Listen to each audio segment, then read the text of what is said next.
People with hypothyroidism typically will complain of things like fatigue, a brain fog, a cognitive decline where they're forgetful, they can't think clearly, they'll be cold, may have weight gain they can't explain or difficulty losing weight. And these are all common conditions that are frequently dismissed as being age-related changes, when in fact the cause is low thyroid. Thyroid hormones, of course, are produced by the thyroid gland in the neck. And thyroid hormones govern our body's metabolism. Every cell in our body requires thyroid hormones.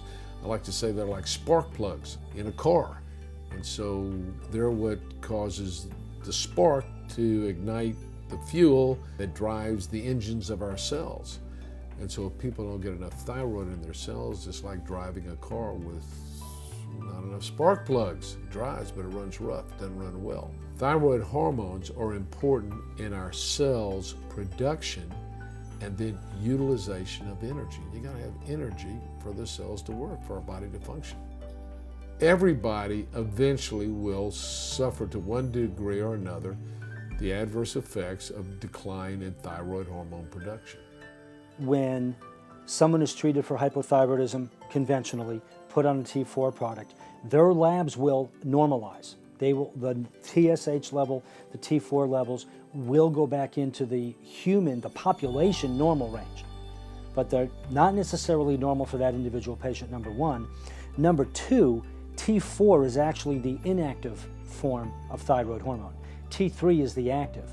So the cells of the body have to be able to convert T4 to T3.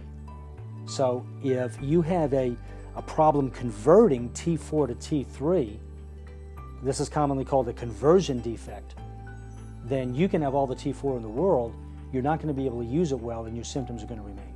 While we look at those blood tests, we think the most important way to make a diagnosis is a clinical diagnosis by questioning the patients and seeing what their symptoms are.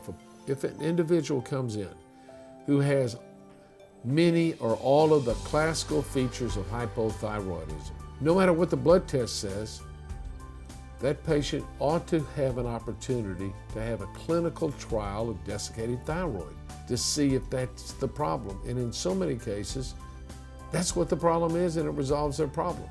And it would have gone undiagnosed and untreated by conventional doctors who solely look at a single blood test called the thyroid stimulating hormone blood test, or TSH, which doesn't even really measure the level of thyroid hormone anyway. When someone comes in on the traditional T4 product, not feeling well and still having symptoms of low thyroid, when we switch them to the pork thyroid, 99% plus will say they're much better on the pork thyroid and not want to go back.